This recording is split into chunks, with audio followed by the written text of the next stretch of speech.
बीती रात करीब 11:30 ਵਜੇ ਨੈਸ਼ਨਲ ਹਾਈਵੇ ਨੰਬਰ 54 ਤਰਨਤਾਰਨ ਦੇ ਨੇੜੇ ਸਰਾਲੀ ਥਾਣਾ ਪੈਂਦਾ ਜਿੱਥੇ ਕਿ ਘਟਨਾ ਵਾਪਰਦੀ ਹੈ। ਆਰਪੀਜੀ ਅਟੈਕ ਹੁੰਦਾ ਹੈ ਇੱਕ ਥਾਣੇ ਦੇ ਉੱਤੇ।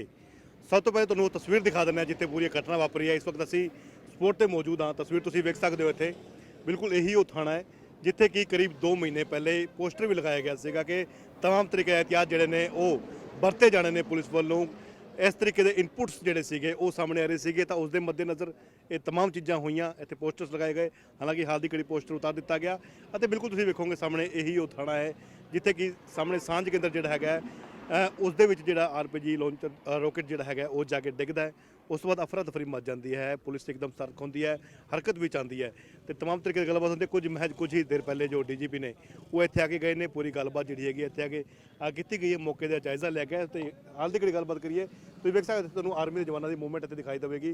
आर्मी के जवान जो ने इस वक्त इतने तुहानूं डिप्लॉय होंदे हुए दिखाई देंगे। उन्हें जवान पहुँच रहे हैं। लगातार इस इलाके की गलबात की जाए तो दोनों साइड्स जो ने इस थाने दियाँ उत्थे आर्मी के जवान जो ने तुसीं वेख सकते हो गड्डियां उन्हां दी खड़ियां होईयां ने। आर्मी जवान जिहड़े इस वक्त तैनात कर दिते गए ने। तो पूरी जानकारी लवांगे साडे नाल इत्थों जो सीनियर पत्रकार ने ज्योति बहल जी साडे नाल मौजूद ने जो कि विशेष तौर पर इस इलाके को रिप्रजेंट करते हैं। ज्योति सब तो पहले इस इलाके बारे जानना चाहांगे। काफ़ी सुरक्षा विच रहिंदा है, सरहदी इलाका है। इनपुट सीगे IP दे दस्सिया जा रहा है कि इस तरीके की घटना हो सकती है। तमाम तरीके के निर्देश जारी किए गए थे कि लग्या कोई अमल होया। देखो सूरज 2 महीने पहले ਜਿਹੜੇ ਇਨਪੁਟ ਪੁਲਿਸ ਨੂੰ ਮਿਲੇ ਸੀਗੇ ਉਹਦੇ ਮੁਤਾਬਿਕ ਖਾਸ ਕਰਕੇ ਥਾਣਿਆਂ ਨੂੰ ਸਰਕਾਰੀ ਬਿਲਡਿੰਗਸ ਨੂੰ ਅਗਾਹ ਕਰ ਦਿੱਤਾ ਗਿਆ ਸੀਗਾ ਕਿ ਇੱਥੋਂ ਦੀ ਸੁਰੱਖਿਆ ਯਕੀਨੀ ਬਣਾਈ ਜਾ ਸਕੇ। ਜਿਹੜਾ ਕੋਈ ਅੰਦਰ ਆਂਦਾ ਹੈ ਉਹਦੀ ਚੈਕਿੰਗ ਕੀਤੀ ਜਾਵੇ, ਉਹਦੇ ਕੋਲੋਂ ਉਦੋਂ ਚੰਗੀ ਤਰ੍ਹਾਂ ਉਹਦਾ ਪਤਾ ਕਰ ਲਿਆ ਜਾਵੇ, ਚਾਹੇ ਉਹ ਬਿਨੇਕਾਰ ਹੈ, ਆਪਣੀ ਅਰਜ਼ੀ ਦੇਣ ਲਈ ਆਇਆ ਹੈ, ਆਪਣੀ ਸ਼ਿਕਾਇਤ ਦਰਜ ਕਰਾਉਣ ਲਈ ਆਇਆ, ਉਸ ਦੀ ਵੀ ਚੈਕਿੰਗ ਕੀਤੀ ਜਾਵੇ ਤਾਂ ਜੋ ਹੀ ਉਹਨੂੰ ਅੰਦਰ ਆਉਣ ਦਿੱਤਾ ਜਾਵੇ। ਤੇ ਸਭ ਤੋਂ ਵੱਡੀ ਗੱਲ ਹੈ ਸਾਫ਼ ਲਿਖਿਆ ਗਿਆ ਸੀਗਾ ਕਿ ਇਹ ਥਾਣੇ ਦੇ ਅੰਦਰ ਜਾਂ ਬਿਲਡਿੰਗ ਦੇ ਅੰਦਰ ਆਉਣ ਵਾਲਾ ਮੇਨ ਗੇਟ ਵਰਤਿਆ ਜਾਵੇ। ਉਸ ਤੋਂ ਇਲਾਵਾ ਕੋਈ ਸਾਈਡ ਵਾਲੇ ਜਿਹੜੇ ਗੇਟ ਹੈਗੇ ਉਹਨਾਂ ਦਾ ਇਸਤੇਮਾਲ ਨਾ ਕੀਤਾ ਜਾਵੇ। ਇੱਕ ਗੇਟ ਤੇ ਸੰਤਰੀ ਖਿਲਾਰਿਆ ਜਾਵੇ ਜਿਹੜਾ ਕਿ 24 ਘੰਟੇ ਖਲੋਤਾ ਰਹੇਗਾ। ਉਸ ਤੋਂ ਇਲਾਵਾ ਇੱਕ ਬਿਲਡਿੰਗ ਦੇ ਉੱਪਰ ਵੀ ਜਿਹੜਾ ਹੈ ਸੰਤਰੀ ਖਿਲਾਰਿਆ ਜਾਏ ਜਿਹਦੇ ਕੋਲ LMG ਹਥਿਆਰ ਜਿਹੜਾ ਹੈ ਮੌਕੇ ਤੇ ਮੌਜੂਦ ਹੋਣਾ ਚਾਹੀਦਾ ਤਾਂ ਜੋ ਉਹ ਮੈਂ ਇਸ ਗੱਲ ਦੀ ਮਤਲਬ ਮੌਕੇ ਤੇ ਕੋਈ ਇਹੋ ਜਿਹੀ ਦੁਵਿਧਾ ਆਵੇ ਜਾਂ ਇਹੋ ਜਿਹੀ ਕੋਈ ਘਟਨਾ ਆਉਣ ਦਾ ਕੋਈ ਅੰਦੇਸ਼ਾ ਲੱਗੇ ਤੇ ਉਹਦਾ ਇਸਤੇਮਾਲ ਕਰ ਸਕੇ। ਉਸ ਦੇ ਪੋਸਟਰ ਥਾਣਿਆਂ ਦੇ ਬਾਹਰ ਵੀ ਚਿਪਕਾਏ ਗਏ। 2 ਮਹੀਨੇ ਪਹਿਲੇ ਯਾਨੀ 15/10/2022 ਨੂੰ ਇਹ ਆਗਾਹ ਕੀਤਾ ਗਿਆ ਸੀ ਸਾਰੇ ਥਾਣਿਆਂ ਨੂੰ। ਪਰ ਮੈਂ ਇੱਥੇ ਇਹ ਸਾਫ਼ ਕਲੀਅਰ ਕਰਨਾ ਚਾਹਾਂਗਾ ਕਿ ਇਸ ਥਾਣਾ ਸਰਹਾਲੀ ਦਾ ਜਿਹੜਾ ਥਾਣਾ ਹੈ ਮੇਨ ਥਾਣੇ ਦੇ ਅੰਦਰ ਇਹੋ ਜਿਹਾ ਇਤਿਹਾਦ ਕੋਈ ਨਹੀਂ ਵਰਤਿਆ ਗਿਆ। ਕੋਈ ਵੀ ਸੰਤਰੀ ਕੋਈ ਵੀ ਪੁਲਿਸ ਕਰਮਚਾਰੀ ਇੱਥੇ ਤੈਨਾਤ ਨਹੀਂ ਸੀਗਾ। 11:20 ਦੇ ਕੋਲ ਇਹ ਘਟਨਾ ਹੈਗੀ ਹੈ। ਜਿਸ ਤਰ੍ਹਾਂ DGP ਗੌਰਵ ਯਾਦਵ ਇੱਥੇ ਆਏ ਸੀਗੇ ਉਹਨਾਂ ਨੇ ਸਾਫ਼ ਕੀਤਾ ਹੈ ਕਿ 11:20 ਦੀ ਘਟਨਾ ਹੈਗੀ ਹੈ ਔਰ ਇਹ RPG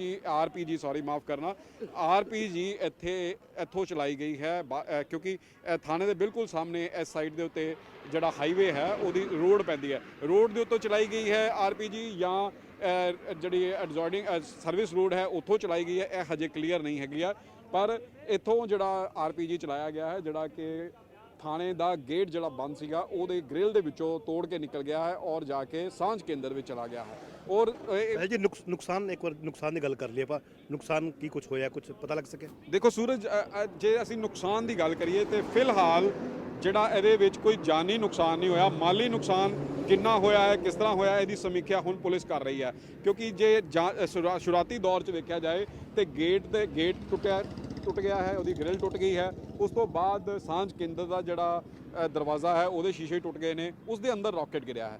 ਰੌਕਟ ਗਿਰ ਕੇ ਹਜੇ ਮੇਰੇ ਮੁਤਾਬਿਕ ਜਾਂ ਜੋ ਜਾਣਕਾਰਾਂ ਮੁਤਾਬਿਕ ਹੈ ਉਹ ਰੌਕਟ ਜਿਹੜਾ ਫਟਿਆ ਨਹੀਂ ਹੈ, ਮਤਲਬ ਉਹਦੇ 'ਚ ਬਲਾਸਟ ਨਹੀਂ ਹੋਇਆ। ਬਲਾਸਟ ਹੁੰਦਾ ਤੇ ਹੋ ਸਕਦਾ ਹੈ ਕਿ ਉਹਦੀ ਬਿਲਡਿੰਗ ਨੂੰ ਕੋਈ ਨੁਕਸਾਨ ਪਹੁੰਚਦਾ।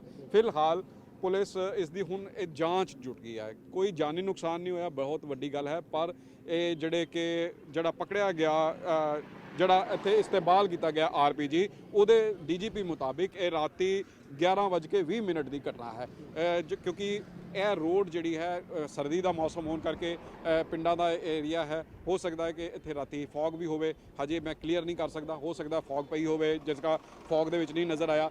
ਮਗਰ ਇੱਥੋਂ ਤੁਸੀਂ ਦੇਖੋ ਕਿ ਥਾਣਾ ਬਿਲਕੁਲ ਸਾਹਮਣੇ ਨਜ਼ਰ ਆਉਂਦਾ ਹਾਈਵੇ ਦੇ ਉੱਤੋਂ। ਇੱਥੋਂ ਉਹਨਾਂ ਦਾ ਕਿਸ ਗੱਡੀ ਤੇ ਆਏ ਸੀਗੇ, ਗੱਡੀ ਤੇ ਆਏ ਸੀਗੇ, ਮੋਟਰਸਾਈਕਲ ਤੇ ਆਏ ਸੀ, ਸਕੂਟਰ ਤੇ ਆਏ ਸੀਗੇ, ਇਹ ਨਹੀਂ ਕਲੀਅਰ ਹੈਗਾ। ਉਹ ਇੱਥੋਂ ਜਿਹੜੇ ਲਾਂਚਰ ਦੇ ਵਿੱਚ ਉਹਨਾਂ ਨੇ ਰੌਕਟ ਦਾਗਿਆ ਉਹ ਲਾਂਚਰ ਵੀ ਪੁਲਿਸ ਨੂੰ ਬਰਾਮਦ ਹੋ ਗਿਆ, ਕਿਉਂਕਿ ਉਹਨਾਂ ਨੇ ਜਿਹੜਾ ਲਾਂਚਰ ਚਲਾਇਆ ਸੀਗਾ ਉਹ ਲਾਂਚਰ ਨੂੰ ਮੌਕੇ ਤੇ ਹੀ ਛੱਡ ਗਏ ਹੋਣਗੇ, ਪੁਲਿਸ ਵੱਲੋਂ ਬਰਾਮਦ ਕਰ ਲਿਆ। ਪਰ ਹੁਣ ਜਿਹੜਾ ਇਸ ਤੋਂ ਇਲਾਵਾ ਜਿਹੜਾ ਡੀਜੀਪੀ ਨੇ ਕਲੀਅਰ ਕੀਤਾ ਹੈ ਕਿ 11:20 ਤੇ ਇਹ ਜਿਹੜੀ ਘਟਨਾ ਹੈ ਉਹ ਵਾਪਰਦੀ ਹੈ ਔਰ ਇਹ ਜਿਹੜਾ ਲਾਂਚਰ ਹੈ ਉਹ ਰਿਕਵਰ ਕਰ ਲਿਆ। ਡੀਜੀਪੀ ਸਾਫ਼ ਕਰ ਗਏ ਨੇ ਇਹ ਜਿਹੜਾ ਗ੍ਰਨੇਡ ਹੈ ਮਿਲਟਰੀ ਦੇ ਨਾਲ ਸੰਬੰਧਿਤ ਹੈ, ਮਿਲਟਰੀ ਵੱਲੋਂ ਇਹ ਵੀ ਜਾਂਚ ਦਾ ਵਿਸ਼ਾ ਹੈ। ਇਸੇ ਜਾਂਚ ਨੂੰ ਵੇਖਦੇ ਹੋਏ ਕਿ ਉਹ ਜਿਹੜਾ ਮਿਲਟਰੀ ਦਾ ਨਾਂ ਲਿਆ ਗਿਆ ਹੈ, ਮਿਲਟਰੀ ਦਾ ਲਾਂਚਰ ਹੋਣ ਕਰਕੇ, ਮਿਲਟਰੀ ਦਾ ਰਾਕਟ ਹੋਣ ਕਰਕੇ ਉਸ ਦੀ ਜਾਣਕਾਰੀ ਲਈ ਹੁਣ ਇਸ ਵੇਲੇ ਮਿਲਟਰੀ ਬੁਲਾਈ ਗਈ ਹੈ। ਮਿਲਟਰੀ ਇਸ ਮੌਕੇ ਦੇ ਉੱਤੇ ਉਸ ਰਾਕਟ ਦੀ ਜਾਂਚ ਕਰ ਰਹੀ ਹੈ, ਉਸ ਲਾਂਚਰ ਦੀ ਜਾਂਚ ਕਰ ਰਹੀ ਹੈ ਕਿ ਇਹ ਜਿਹੜਾ ਲਾਂਚਰ ਹੈ ਜਾਂ ਰਾਕਟ ਹੈ ਜੇ ਮਿਲਟਰੀ ਨਾਲ ਸੰਬੰਧਿਤ ਹੈ ਤੇ ਉਹਦੀ ਪਹਿਚਾਣ ਕੀਤੀ ਜਾ ਰਹੀ ਹੈ, ਕਿਉਂਕਿ ਮਿਲਟਰੀ ਨਾਲ ਰਿਲੇਟਡ ਜੇ ਕੋਈ ਡਾਕੂਮੈਂਟ ਹੈ ਜਾਂ ਕੋਈ ਇਸ ਤਰ੍ਹਾਂ ਦਾ ਹਥਿਆਰ ਹੈ ਉਹਦੀ ਜਿਹੜੀ ਸਾਰੀ ਦੀ ਸਾਰੀ ਜਿਹੜੀ ਜਾਣਕਾਰੀ ਹੈ ਉਹਨਾਂ ਵੱਲੋਂ ਮਿਲਟਰੀ ਵੱਲ ਪਈ ਹੁੰਦੀ ਹੈ ਔਰ ਉਸ ਦੇ ਉੱਤੇ ਜਾਣਕਾਰੀ ਕੀਤੀ ਜਾ ਰਹੀ ਹੈ। ਪਰ ਬੈਲ ਸਾਹਿਬ ਇੱਕ ਮਿੰਟ ਆਪਾਂ ਇਹ ਜਾਣਨਾ ਚਾਹਾਂਗੇ, ਆਮ ਤੌਰ ਤੇ ਇਹ ਜਿਹੜਾ ਇਲਾਕਾ ਹੈਗਾ ਇਹ ਕੀ ਗਤੀਵਿਧੀਆਂ ਕਿਹੋ ਜਿਹੀਆਂ ਰਹਿੰਦੀਆਂ ਨੇ, ਇਸ ਤਰੀਕੇ ਦੀ ਗਤੀਵਿਧੀਆਂ ਰਹਿੰਦੀਆਂ ਨੇ ਇਸ ਇਲਾਕੇ ਵਿੱਚ ਜਾਂ ਕੋਈ ਮਾਹੌਲ ਬਣਦਾ ਉਸ ਅਨੁਸਾਰ ਹੁੰਦਾ?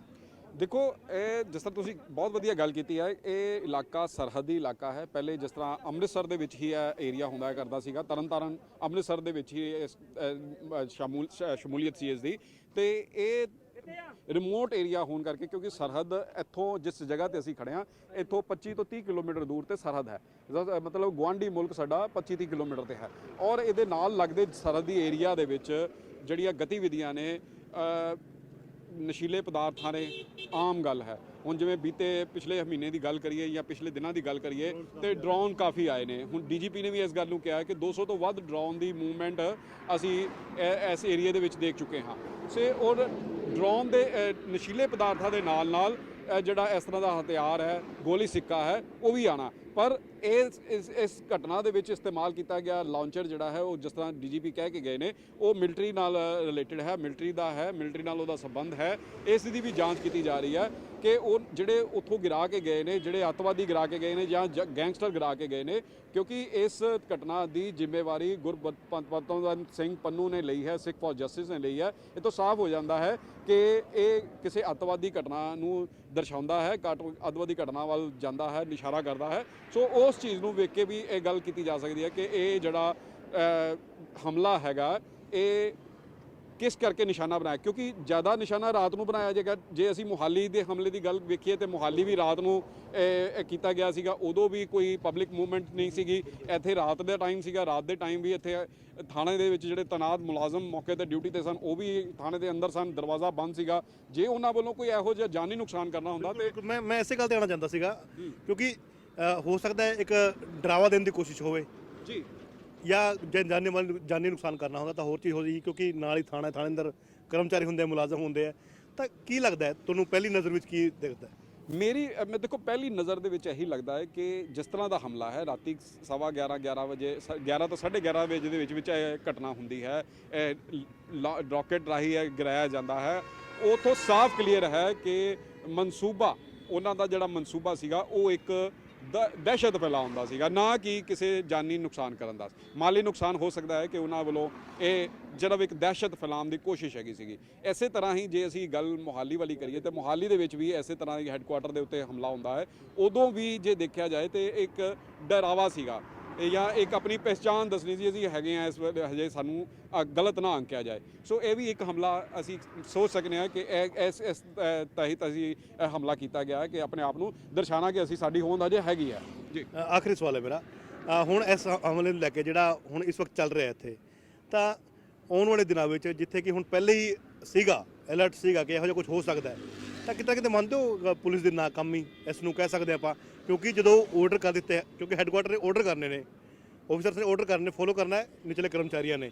ਤਾਂ ਜਿਸ ਤਰੀਕੇ ਨਾਲ ਤੁਸੀਂ ਗੱਲਬਾਤ ਕੀਤੀ, ਕੋਈ ਕਰਮਚਾਰੀ ਤੈਨਾਤ ਨਹੀਂ ਸੀਗਾ ਗੇਟ ਤੇ, ਇਹੋ ਜਿਹੀ ਤਮਾਮ ਚੀਜ਼ਾਂ ਹੋਈਆਂ ਨੇ, ਕਈ ਥਾਣੇ ਦੇ ਬਾਹਰ ਤੈਨਾਤ ਕੀਤੇ ਵੀ ਗਏ ਨੇ, ਪਰ ਇੱਥੇ ਨਾ ਹੋਣਾ ਤਾਂ ਯਕੀਨਨ ਕੋਈ ਪਹਿਲੇ ਦੇਖੀ ਹੋਈ ਹੋਣੀ, ਇਸ ਚੀਜ਼ ਦੀ ਤਮਾਮ ਚੀਜ਼ਾਂ ਹੋਈਆਂ ਹੋਣੀਆਂ, ਤਾਂ ਹੀ ਇਹੋ ਜਿਹਾ ਨਲਾਇਕੀ ਮੰਨਦੇ ਹੋ ਕਰਮਚਾਰੀ ਦੇ ਇਸ ਵਿੱਚ? ਜੀ ਬਿਲਕੁਲ, ਇਹ ਪੁਲਿਸ ਦੀ ਨਲਾਇਕੀ ਹੈ। ਪੁਲਿਸ ਨੂੰ ਜਦੋਂ ਅਗਾਹ ਕੀਤਾ ਗਿਆ ਹੈ, ਜਦੋਂ ਪੁਲਿਸ ਨੂੰ ਦੱਸਿਆ ਗਿਆ ਹੈ ਕਿ ਵੀ ਇਸ ਤਰ੍ਹਾਂ ਦੇ ਹਮਲੇ ਹੋ ਸਕਦੇ ਨੇ, ਸਰਕਾਰੀ ਬਿਲਡਿੰਗਸ ਦੇ ਉੱਤੇ, ਸਰਕਾਰੀ ਥਾਣਿਆਂ ਦੇ ਉੱਤੇ ਇਹ ਹਮਲੇ ਹੋ ਸਕਦੇ ਨੇ, ਇਸ ਦੇ ਲਈ ਅਗਾਹ ਕੀਤਾ ਗਿਆ ਹੈ ਕਿ ਆਪਣੇ ਸੁਰੱਖਿਆ ਕਰਮਚਾਰੀ, ਪੁਲਿਸ ਮੁਲਾਜ਼ਮ ਮੌਕੇ ਤੇ ਤੈਨਾਤ ਕੀਤੇ ਜਾਣ। ਈਵਨ ਉਹਨਾਂ ਨੇ ਹਰ ਰੋਜ਼ ਅੰਦਰ ਥਾਣਿਆਂ ਦੇ ਅੰਦਰ ਆਉਣ ਵਾਲੇ ਬਿਲਡਿੰਗਸ ਦੇ ਅੰਦਰ ਆਉਣ ਵਾਲੇ ਉਹਨਾਂ ਦੀ ਚੈਕਿੰਗ ਵੀ ਕੀਤੀ ਹੈ, ਫਿਜ਼ੀਕਲ ਚੈਕਿੰਗ ਕੀਤੀ ਜਾਏ।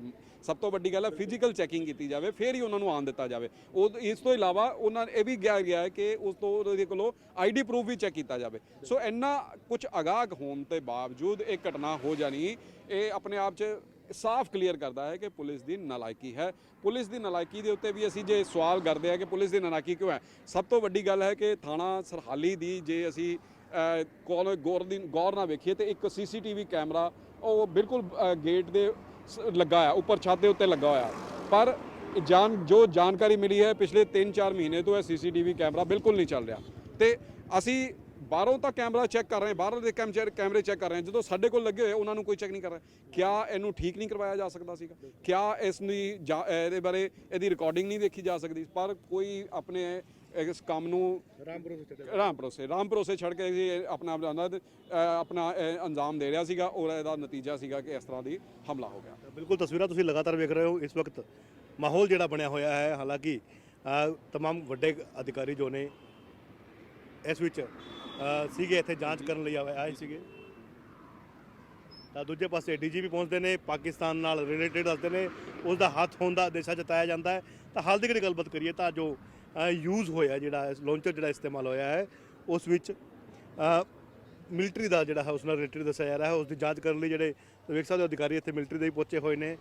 ਤਾਂ ਦੂਜੇ ਪਾਸੇ ਹਾਲ ਦੀ ਘੜੀ ਜਾਂਚ ਲਗਾਤਾਰ ਜਾਰੀ ਹੈ।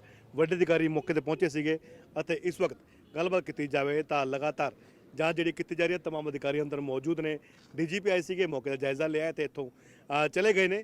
ਕਿਹਾ ਕਿ ਜਲਦ ਕਾਰਵਾਈ ਹੋਵੇਗੀ। ਫਿਲਹਾਲ ਵੇਖਦੇ ਹਾਂ ਕਿ ਇਸ ਕਾਰਵਾਈ ਤੇ ਕੀ ਕੁਝ ਹੁੰਦਾ ਹੈ, ਕਿਉਂਕਿ ਜੇਕਰ ਪਹਿਲੇ ਚੰਗੀਆਂ ਕਾਰਵਾਈਆਂ ਹੁੰਦੀਆਂ ਸ਼ਾਇਦ ਅੱਜ ਇਹ ਦਿਨ ਨਾ ਹੁੰਦਾ, ਅਤੇ ਜੇਕਰ ਅਧਿਕਾਰੀ ਸੁਚੇਤ ਹੁੰਦੇ, ਸਿਰਫ ਇਹਨਾਂ ਨੂੰ ਇੱਕ ਕਾਗਜ਼ੀ ਆਰਡਰ ਨਾ ਮੰਨ ਕੇ ਜ਼ਮੀਨੀ ਤੌਰ ਤੇ ਇਹਨਾਂ ਤੇ ਵਰਕ ਕਰਦੇ, ਸ਼ਾਇਦ ਅੱਜ ਇਹ ਘਟਨਾ ਇੱਥੇ ਨਾ ਵਾਪਰਦੀ। ਤਰਨਤਾਰਨ ਤੋਂ ਕੈਮਰਾ ਪਰਸਨ ਮੁਕੇਸ਼ ਦੇ ਨਾਲ ਸੂਰਜ ਪ੍ਰਕਾਸ਼, ਦੈਨਿਕ ਸਵੇਰਾ ਟੀਵੀ।